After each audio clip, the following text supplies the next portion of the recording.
"Give me your rifle," said the quiet cleaning girl to the wounded SEAL commander. "You can't be serious," he replied. Trust me," Victoria said, and what happened next stunned everyone. Welcome to Hidden Story, where we uncover the extraordinary lives hiding in plain sight. Before we dive into this incredible story of invisible expertise and deadly precision, tell us in the comments, have you ever been underestimated by people who never bothered to see your true capabilities? And if you believe stories like these deserve to be remembered, hit that subscribe button and help us ensure they're never forgotten. Lieutenant Commander Isabella Phantom Rodriguez, 27, had been cleaning weapons and maintaining target ranges at Naval Special Warfare Training Center in Virginia Beach for 2.5 years.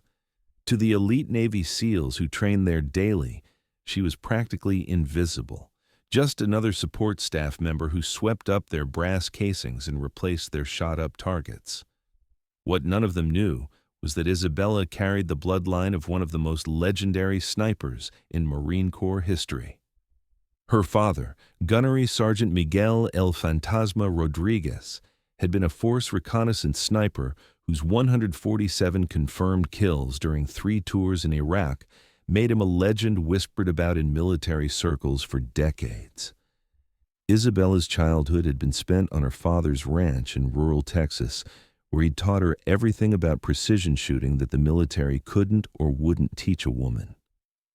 Every weekend of her youth had been dedicated to learning the art of the rifle, breath control, wind reading, ballistic calculations, and most importantly, the patience to wait for the perfect shot. "Mija," her father would tell her as they practiced at impossible ranges. "A true sniper is not someone who just shoots accurately. A true sniper is someone who can remain invisible, think like the enemy, and strike when they least expect it. The rifle is just a tool. Your mind is the real weapon." Miguel Rodriguez had been forced to retire from the Marines after taking an IED blast that damaged his left eye during a classified mission in Fallujah. But his knowledge and skills lived on through the daughter he trained in secret, knowing that institutional barriers would prevent her from accessing the sniper programs her abilities deserved. Isabella had tried to enlist as a Marine sniper after graduating from Texas A&M with a degree in ballistics engineering. Her test scores were perfect, her marksmanship evaluations broke range records, and her understanding of advanced shooting techniques impressed veteran instructors. But bureaucratic obstacles and institutional bias had relegated her to support roles rather than the combat positions her skills warranted. So she'd taken the job at the training center, reasoning that being around elite military operations was better than being completely shut out of the world she belonged in.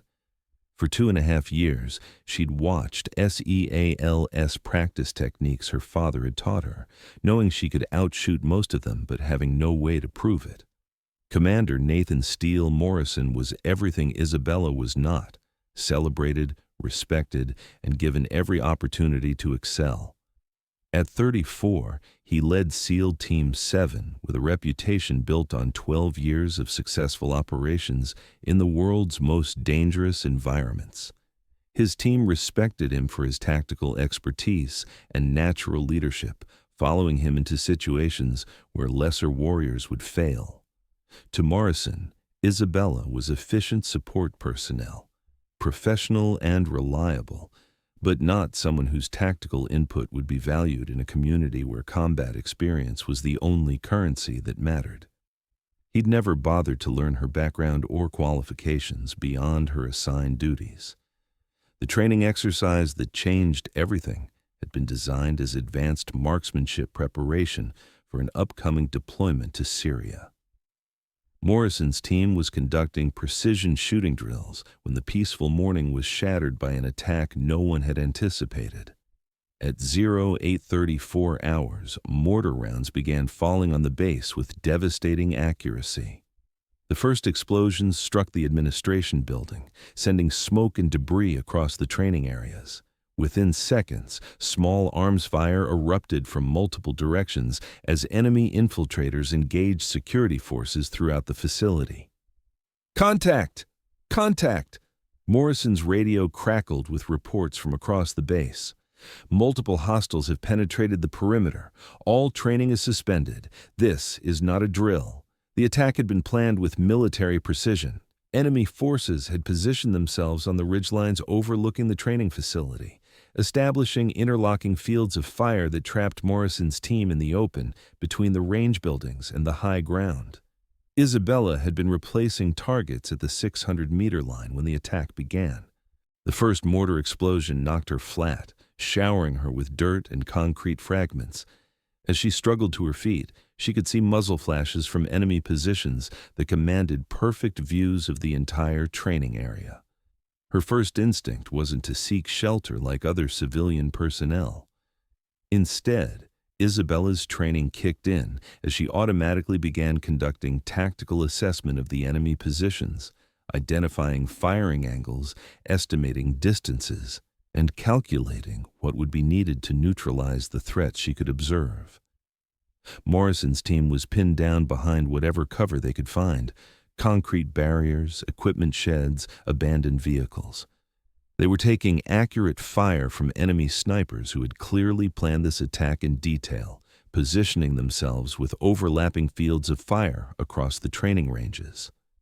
"Steele, this is base command," Morrison's radio squawked with urgent instructions.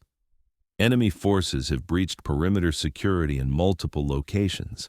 Estimate 8 to 10 hostiles with crew-served weapons and sniper support. Quick reaction force is en route, but ETA is 12 minutes.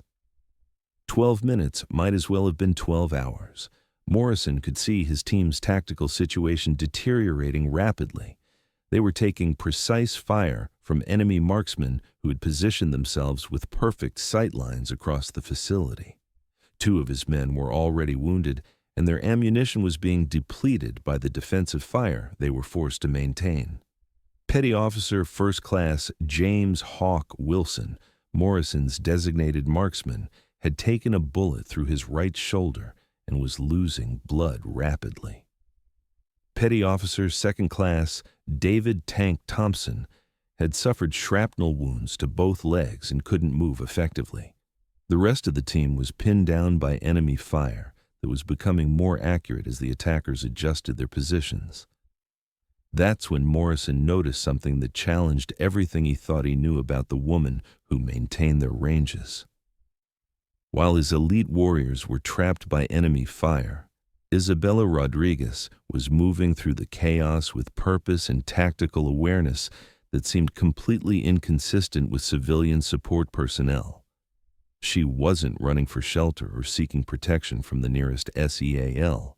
Instead, she was low-crawling toward the equipment storage area with the kind of tactical movement that reminded Morrison of his most experienced operators. "What the hell is she doing?" muttered Wilson, Morrison's wounded sniper, who was bleeding heavily behind a concrete barrier. Isabella reached the storage area and emerged with an M110 semi-automatic sniper system, the same weapon Wilson had been using before he was wounded. But instead of seeking protection, she was moving toward the observation tower that would give her an elevated position overlooking the entire engagement area. Morrison made a decision his tactical training said was insane. He was going to find out what the maintenance worker thought she could accomplish with a precision rifle. "Rodriguez!" he called out as enemy bullets sparked off the concrete near his position. "What do you think you're doing?" Isabella looked at him with eyes that showed no fear, only cold calculation. "Commander, I can eliminate the enemy sniper positions from the tower, but I need your spotting scope and radio frequency." Morrison stared at her as if she'd just claimed she could stop bullets with her bare hands. "You're civilian personnel. You can't—" "Sir, your sniper is wounded, your team is pinned down, and backup is 12 minutes away. You can either let me help, or you can watch your men die while we wait for reinforcements." The matter-of-fact way she delivered this assessment, combined with the tactical awareness she was demonstrating, made Morrison reconsider everything he thought he knew about Isabella Rodriguez. The woman who'd been invisible for 2.5 years was suddenly the only person on the range who seemed to have a solution. Enemy fire intensified, forcing Morrison to duck as bullets shattered concrete above his head. When he looked up, Isabella was already moving toward the tower with the M110, her movement so tactically sound that she looked like she belonged in combat gear rather than maintenance coveralls. "Wilson," Morrison called to his wounded sniper, "give her your spotting scope and radio headset. Sir, she's not qualified." "Wilson, I don't care about qualifications. I care about results. Look around.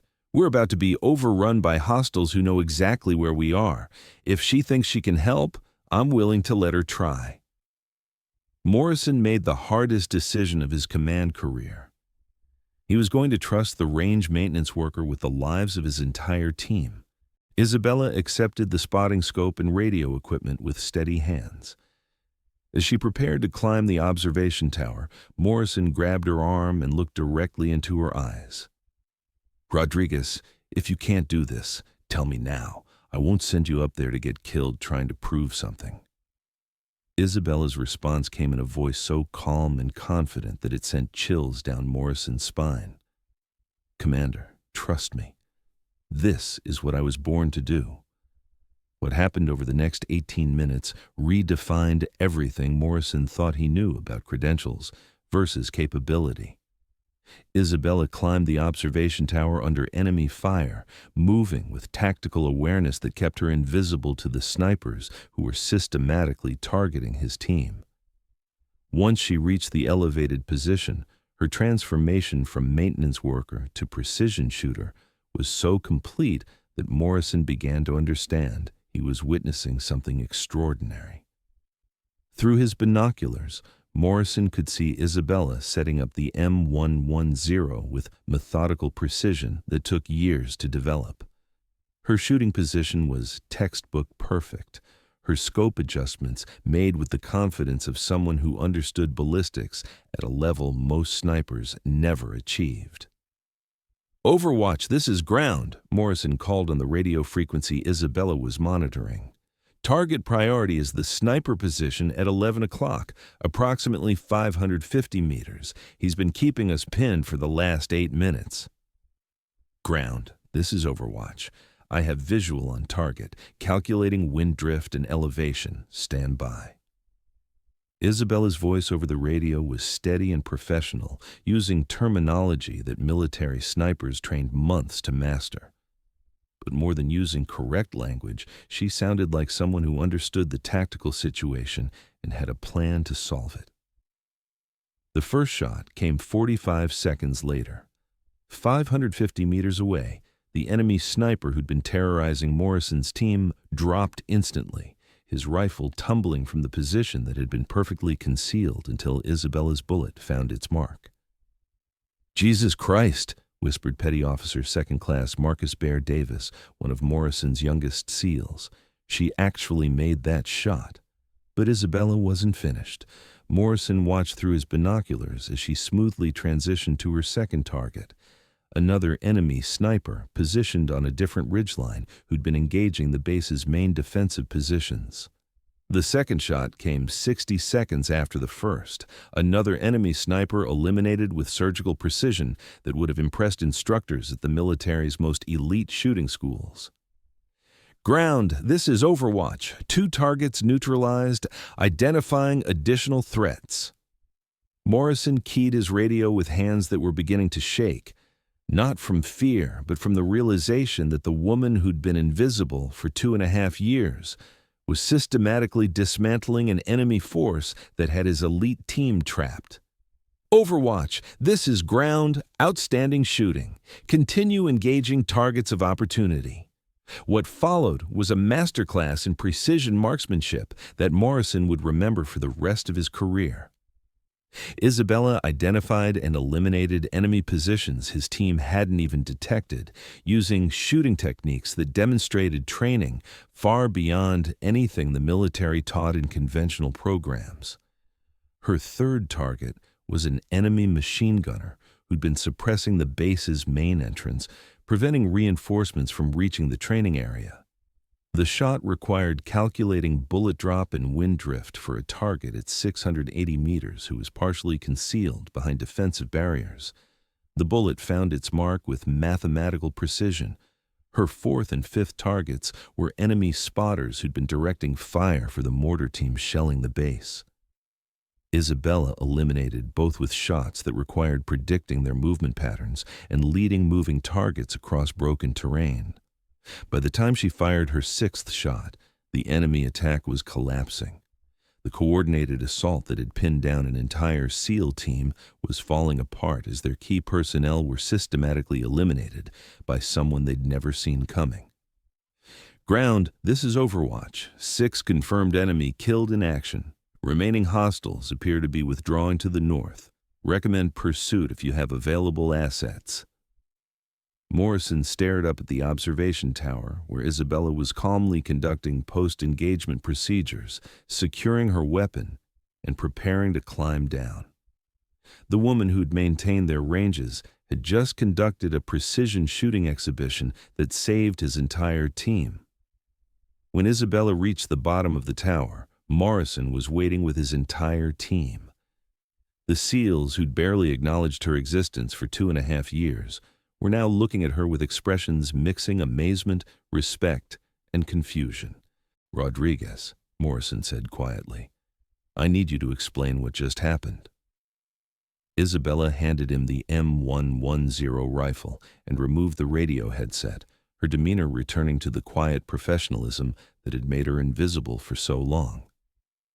"Sir, I did what needed to be done."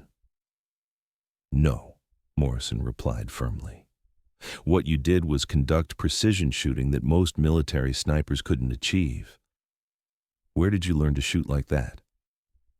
Isabella looked at the SEAL commander who'd spent 2.5 years treating her like furniture, then at his team members who were alive because of skills they'd never known she possessed. "My father, Gunnery Sergeant Miguel Rodriguez, Force Recon sniper, Iraq veteran. He taught me everything the military wouldn't teach a woman." The silence that followed lasted nearly 2 minutes as Morrison processed what he'd just learned. The woman who'd been maintaining their ranges was the daughter of one of the most legendary snipers in Marine Corps history, trained from childhood in techniques that exceeded anything his team had encountered. "Rodriguez," Morrison said finally, "why didn't you ever tell us you could shoot?" Isabella's response carried 2.5 years of frustration and invisible expertise. "Sir, when would I have told you? You never asked. To all of you, I was just the maintenance worker who replaced your targets. Nobody was interested in what else I might be capable of." The quick reaction force arrived 12 minutes later to find the enemy attack completely neutralized and a SEAL team fundamentally changed by discovering the warrior who'd been hiding in plain sight among them. The after-action reports from the Virginia Beach attack became classified case studies examined by special operations commands throughout the military. Isabella's shooting performance was analyzed as a perfect example of precision marksmanship under combat pressure, demonstrating capabilities that challenged conventional assumptions about training and qualification. Morrison's recommendation for Isabella's immediate commissioning as a naval officer was fast-tracked through channels that normally took months to navigate. Her performance had been so exceptional that senior commanders wanted to understand how someone with her capabilities had been overlooked by the military's talent identification systems. 6 months later, Isabella Rodriguez was offered direct commission as a Navy officer and assignment to the military's most elite sniper programs, but more importantly, she never again had to prove she belonged in the community of warriors who'd finally learned to see her. Commander Morrison became her strongest advocate, frequently telling other officers, "Rodriguez didn't just save my team that day. She taught us that our most dangerous assumption is thinking we know everything about the people around us." The relationship between Morrison and Isabella evolved from commander and support staff to mutual respect between professionals who understood that excellence transcended traditional boundaries. Morrison learned to value tactical input from sources he'd previously overlooked, while Isabella learned to work within institutional structures, slowly adapting to recognize capabilities that didn't fit conventional patterns. Today, Lieutenant Commander Isabella Phantom Rodriguez leads the Navy's Advanced Precision Shooting Program, teaching both male and female snipers that excellence has nothing to do with expectations and everything to do with preparation, meeting opportunity. Her story reminds us that the most valuable assets are often the ones we overlook because they don't fit our preconceptions about where talent comes from. The SEALs who treated her like furniture learned that true capability doesn't announce itself. It simply performs when performance matters most. Sometimes the most elite warriors are the ones quietly maintaining the equipment used by people who think they're elite. The woman who cleaned the ranges had been forged by them, waiting for the moment when invisible expertise would become the difference between life and death. If this story moved you, please hit that subscribe button and share it with others. Help us ensure these tales of quiet courage and hidden heroism reach the people who need to hear them. Thank you for watching Hidden Story. We'll see you in the next story, where another hero waits to be recognized.